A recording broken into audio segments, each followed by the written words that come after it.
The smell of blood always comes before the sight of it. That night, it came first as smoke, then as iron, then as something sweeter and worse underneath. The smell of a village that had stopped breathing an hour before I arrived. I had hunted monsters for 10 years. I knew that smell better than I knew my own name. I stepped over the first body without looking down. That was rule 1. Look down once, at the beginning, to know what you're dealing with. After that, looking down only slows your hand. Rule 2. Monsters don't kneel. But this one did. It knelt in the center of the square, broad-backed, fur-matted black with blood that wasn't its own, and it was bent over something small. A child. I didn't need to see her face to know she was already gone. I knocked a silver arrow. 10 years, and my hands had never once shaken doing it. They shook now, because the creature lifted its head, and its eyes, enormous, amber, wrong in a face built for tearing throats, were wet, streaked, crying, the way a person cries, not the way an animal's eyes water from wind or pain. Monsters do not cry. I had killed 11 of them. I had watched their eyes at the end, rage, hunger, sometimes something dumb and startled like a deer's. Never this, never grief. My arm held steady. My arrow was aimed dead center of its chest, where the heart of every wolf thing I'd ever hunted had been the same as any other heart. A place that stops if you're precise enough. I should have lost it right there. Instead, I hesitated. 1 breath, maybe 2, and in that breath, the creature spoke. 1 word, not a growl shaped into a word, an actual word, low and broken and unmistakably human. Please. The arrow stayed on the string. Everything I understood about monsters, everything 10 years had taught me, cracked down the middle in that single second. I didn't lower the bow, but I didn't fire either. If you're enjoying this story so far, take a second to subscribe. It helps the channel grow and ensures you never miss the next chapter of these unforgettable Alpha King and Luna tales. Let me tell you what I knew, before that word broke it. Humans and wolves had been at war since before my grandmother's grandmother was born. Not a war with a battlefield, a war with no end, fought in forests and farmhouses and the space under children's beds. I belonged to the Ashvale Order. Hunters, all of us, trained from the time we could hold a bow to do one thing, end what shouldn't exist. We had a creed. 1 line, beaten into every recruit before they turned 10. If it looks like a monster, it is a monster. Simple, clean. It had kept me alive for a decade. My parents taught me that line before the Order ever got the chance to. They died believing it. A rogue wolf came through our village when I was 7. Not a raid, not a war party, just one starving, half-mad creature that tore through 3 houses before dawn. Mine was the second. I remember my mother pushing me into the grain cellar. I remember the sound after the door shut. I have spent 19 years since then not letting myself remember more than that. By 15, I had killed my first wolf. By 20, I was the Order's finest. The one they sent when a village went silent and nobody else wanted to find out why. I never questioned it. Not once. Every kill was my mother's voice. Every arrow was the door of that cellar closing. I told myself that was justice. I told myself that, until tonight. Because monsters do not kneel over the dead. Monsters do not weep. Monsters do not know the word, please. And they certainly do not use it like a man begging for his life, instead of a beast readying to take one. Whatever knelt in that square, bloodied and broken open with grief, it was not behaving like anything I had ever hunted. And for the first time in 19 years, the creed in my chest went quiet. There was a story the Order never told recruits until their 3rd year. Half the older hunters didn't believe it themselves. I hadn't either. It went like this. Long before the war had a name, there was an alpha who broke the oldest law of the wolves. He loved a human, and the moon does not forgive that kind of love. She didn't kill him for it. She did worse. She cursed him to belong to neither side. Not wolf enough to run with his pack. Not human enough to walk among men. Not alive in the way either of them understood alive. And not dead either, caught in the space between, forever. The old hunters called him the Hollow Wolf. A story mothers used to frighten children who wandered too close to the tree line. A story hunters told each other over fires, half laughing, because what kind of course leaves something walking the earth for centuries, belonging nowhere? I had heard that story 100 times. I had never once believed it was more than that. A story, built to explain the wolves we couldn't explain any other way. I was staring at it now. The creature in front of me didn't smell like the rogues I'd killed. It didn't move like them either. No snarl building in its chest. No muscle coiling to spring. It knelt in the wreckage of that village like something that had been lost, not something hunting for a next kill. Its eyes weren't a predator's eyes. They were the eyes of something very old, and very alone, and very tired of being neither one thing nor the other.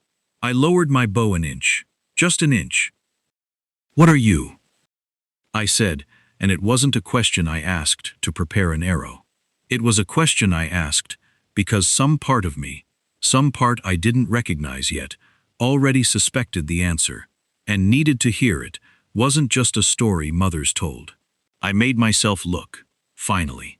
Really look, and what I saw didn't match anything I'd walked into. There was no blood spray on the walls the way a wolf attack leaves it. No claw marks dragging through door frames. The bodies weren't torn. They were still, arranged almost, some of them slumped over half-finished meals. A cup still in a dead man's hand. Poison, not teeth. I'd seen enough kills to know the difference in my sleep, and this village hadn't been attacked. It had been murdered quietly, from the inside, by something that didn't need claws. Then why was the creature covered in blood at all? I looked at its hands, because they were hands, in that moment, more than paws, and understood. The blood wasn't from killing, it was from trying. Torn fingers from digging at a collapsed doorway, a body cradled too gently for something that hunts. It hadn't done this. It had walked into the aftermath, same as me, and tried to save who was left. That was when I saw the pendant. It hung from a cord around its throat, half buried in matted fur, old iron, tarnished black, but I would have known that shape blind. A crescent moon split by a single jagged line. My whole body went cold in a way the night air had nothing to do with. That pendant belonged to the Thornwood pack. The same pack that vanished without a trace 20 years ago. The same pack the Order had blamed, for 2 decades, for the raid that killed my parents. I had spent my entire life hunting the ghosts of the family that murdered mine. And one of them was kneeling in front of me, wearing their mark, crying over a dead child like it had a heart to break. I should have run. Every instinct the Order carved into me was screaming it. Instead, I stood there, arrow lowered, while the Thornwood pendant swung slowly against its chest, and I waited for it to speak again. It took a long time. The words came out wrong at first, half growl, half language, like something relearning a mouth it hadn't used in years. There was a fire. It finally managed. I remember fire. Its head dropped, like even that much cost something. "A mate?" it said next. "Mine, before. Someone took her from me. Someone I trusted." Betrayal. I watched the word land in its body before it ever reached its mouth. Shoulders curling in, like the memory itself was a wound reopening. "I made a promise," it whispered. "I don't remember what. I don't remember." It stopped, pressed one clawed hand to its skull like it was trying to hold the pieces in. "I don't remember my name." 19 years of hunting things that couldn't speak, and here was one that couldn't remember the most basic thing a person owns, their own name, and I felt something in my chest twist that had no business twisting for a monster. Then it lifted its head, and its amber eyes found mine, and it said the one thing that stopped my heart cold in my ribs. "But I know you." I took a step back. My hand tightened on the bow. "I've never seen you before in my life," I said, and I meant it. I would have remembered a face like that, even ruined, even broken. There was something in it I would have remembered. "I know you," it said again, quieter, more certain, like the words were the only solid ground it had found all night. "I don't know how. but I know you. I stood in a village full of the dead, staring at a creature that had forgotten its own name, but somehow hadn't forgotten mine. And I had no idea which one of us should have been more afraid.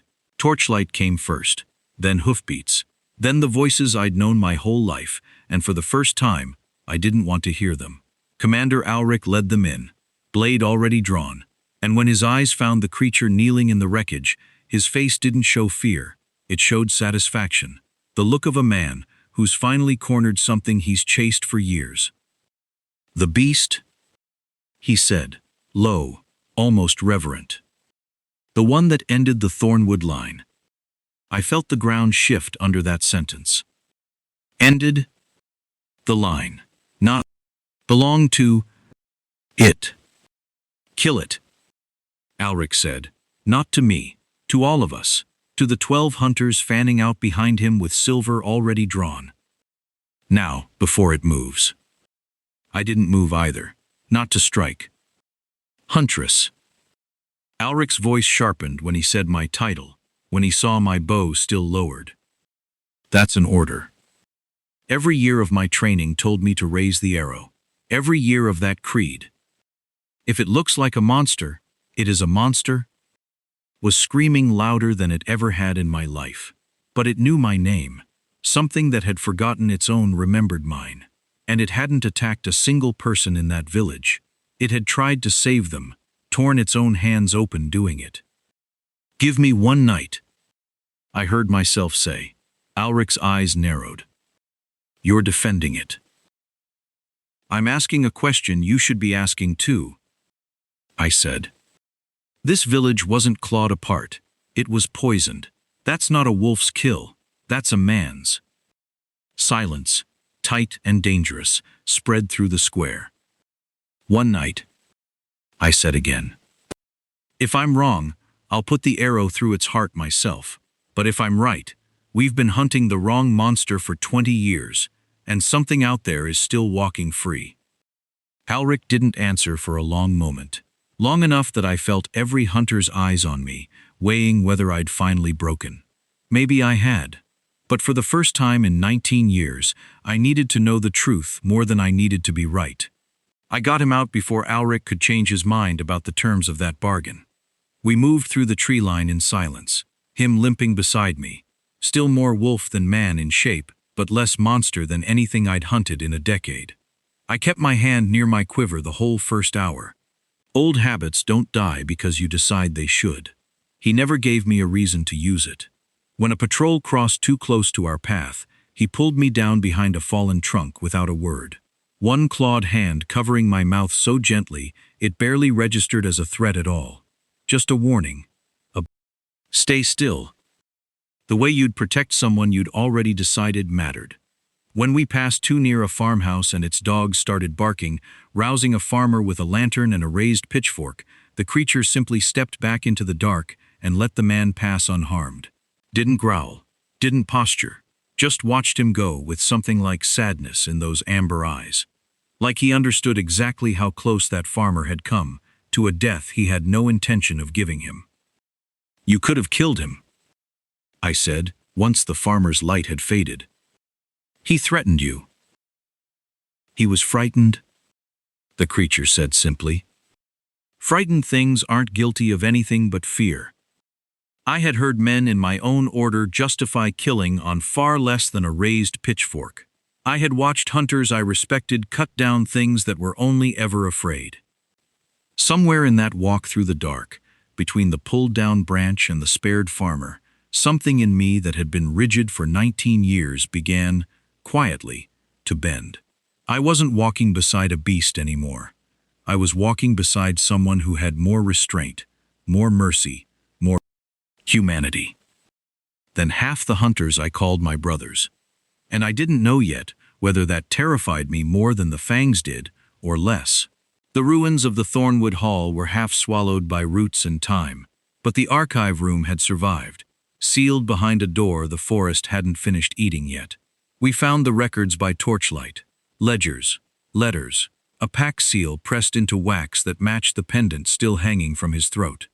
I read for a long time before I understood what I was reading. The Thornwood pack hadn't raided my village. There was no record of it, no order given, no blood debt owed, because it never happened. What happened, according to a letter written in a shaking hand and never sent, was that the pack's alpha had discovered something the order didn't want found. Hunters selling silver-forged weapons to raiders across the border. Hunters profiting from wars they claimed to be fighting to end. My parents had found the same proof. That was why they died. Not a rogue wolf, not a monster in the night. Hunters, my own order, silencing two people who'd seen too much, and burning a village to bury the evidence with them. The letter said the Alpha had come that night, not to attack, to warn them, to try to get them out.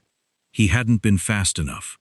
The last entry, written in a different hand, described him running into the fire after my mother, and something happening in that fire that no one who witnessed it could fully explain. A curse, taking hold in the same moment, he refused to let a burning house make him give up on saving her. He hadn't caused the massacre. He'd been destroyed trying to stop it. I sat there on the floor of a dead pack's archive with the truth in my hands, and I felt 19 years of grief reorganize itself into something with a completely different shape. "You tried to save them," I said, and my voice didn't sound like my own. "You tried to save my parents, and I was raised to hunt you for it."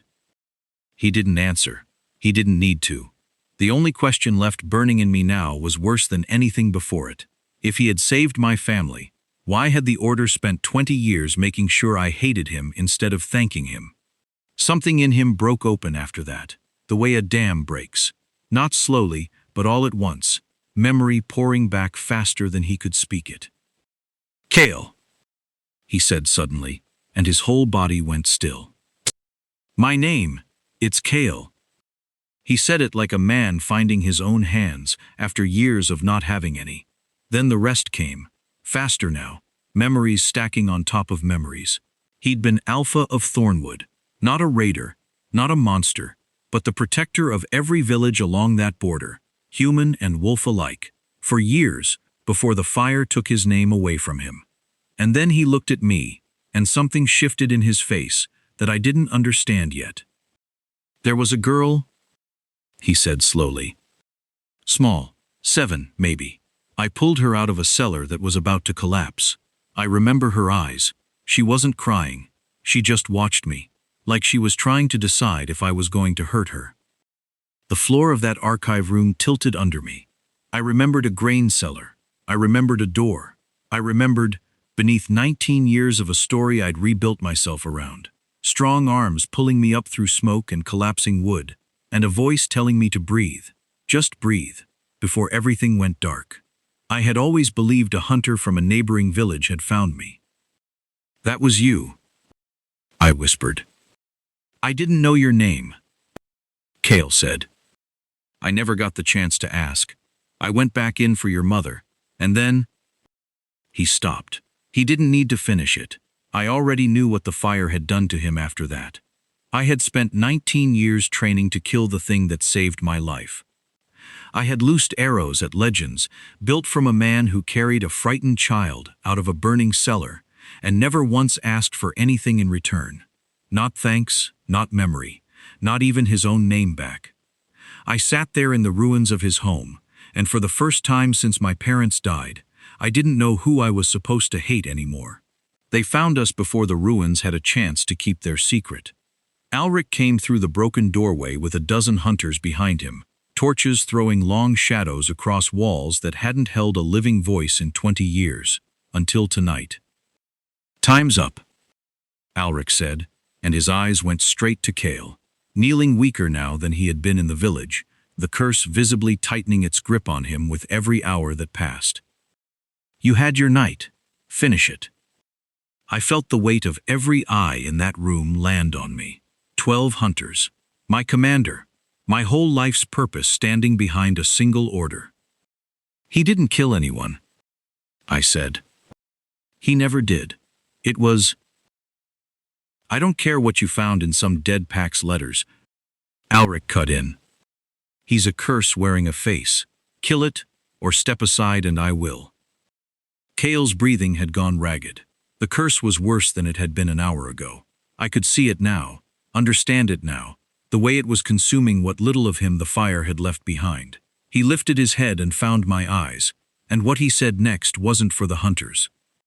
"End it," he said quietly. "Please, I don't want to become something that hurts you, not after everything." 19 years, I had never once failed to loose an arrow when ordered to. I raised my bow, and then I turned it around, and put myself between Kael and every blade in that room. "No," I said, and my voice didn't shake, not once. Not because I love him, I don't even know if that's what this is. Not because he's innocent of everything, I don't know that either. I looked at Alric, at the order that raised me on a lie, at 19 years of arrows loosed at a man who once pulled a child out of a burning cellar and asked for nothing. I choose him because I finally know the truth, and I am done killing what the truth says I shouldn't. No one moved. For the first time in my life, neither did I.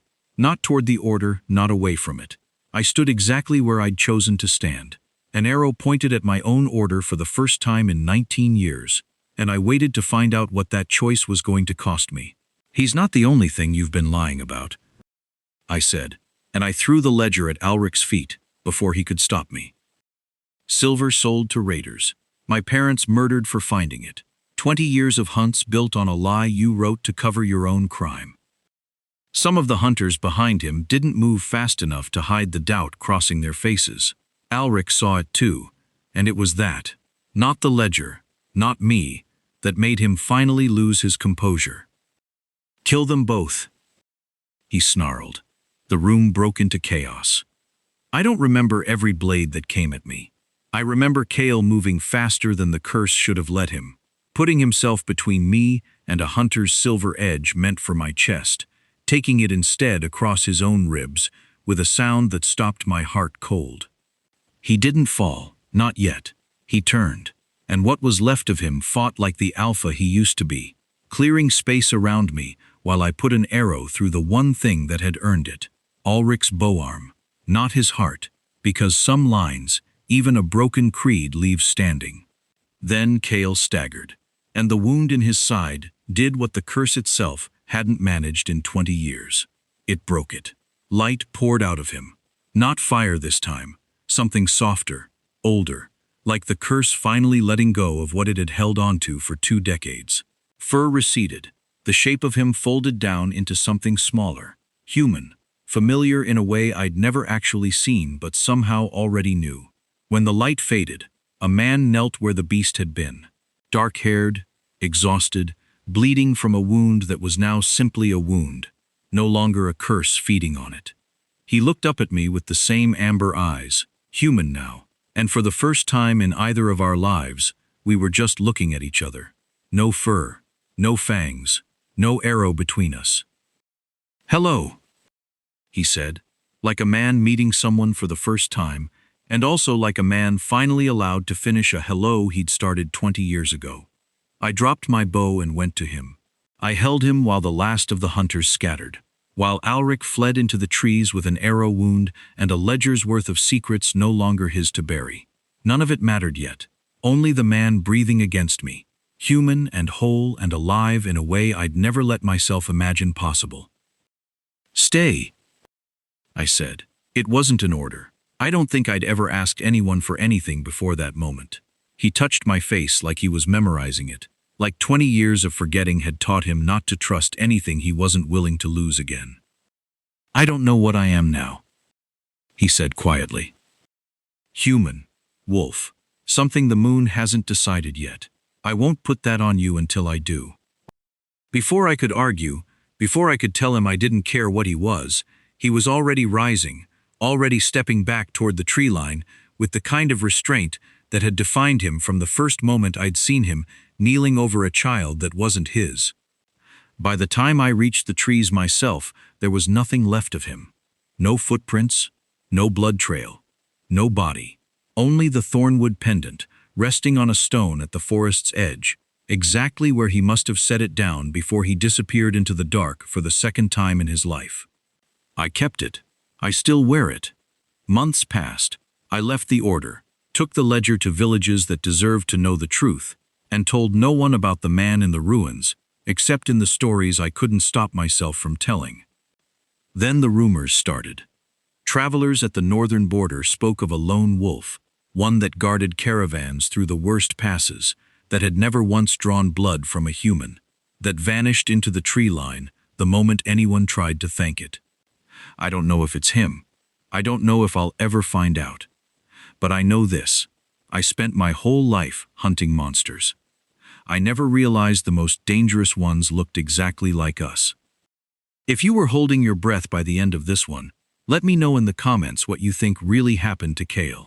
Was the curse truly broken, or is something even stranger just beginning? Subscribe for more werewolf romance, and don't miss the next story.